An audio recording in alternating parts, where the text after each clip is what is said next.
Oliy ta'lim tizimidagi islohotlarning amaliy ifodasi bo'lgan 4+2 tizimining joriy etilishi orqali bo'lajak mutaxassislar haftaning 4 kunini oliygohda nazariy bilimlarini, qolgan 2 kunini esa bevosita maktablardagi dars jarayonlari orqali amaliy ko'nikmalarini mustahkamlamoqdalar. Ana shu jarayonlar Urganch davlat pedagogika instituti talabalari uchun o'ziga xos tajriba maktabi bo'lib xizmat qilmoqda.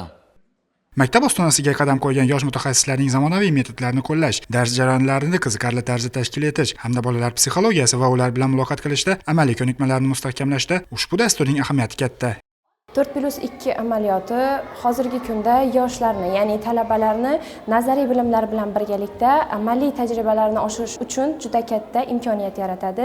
4+ amaliyoti aynan maktablarga joriy qilingan. 4+2 amaliyoti yil boshida, ya'ni sentyabrda belgilab beriladi va shu asosida buyruq chiqariladi va har bir guruh bitta maktabga yo'naltiriladi.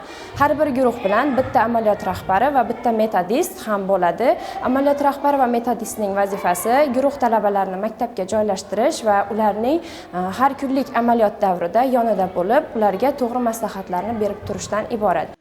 Amaliyotchi talabalarga maktab tomonidan biriktirilgan o'qituvchilar ularning bevosita dars o'tish mahoratini oshirishga ham yordam berishmoqda. Hozirda bizda amaliyot jarayonlari bo'lib o'tyapti. Bunda biz ustozlarda zamonaviy ta'lim metodlarini o'rganmoqdamiz va shu jumladan biz ham o'quvchilarga o'z bilim va mahoratlarimizdan kelib chiqqan holda dars o'tamiz. Men o'zim ham boshlang'ich ta'lim o'quvchilariga matematika darsidan dars o'taman. Kim tez, kim chaqqon, noodatiy metod va o'yinlardan foydalanaman. Har bir darslarda multimedia vositalaridan foydalanamiz. Bularning barchasi bolalar faolligini oshirishga hamda ta'lim samaradorligini oshirishga yordam beradi.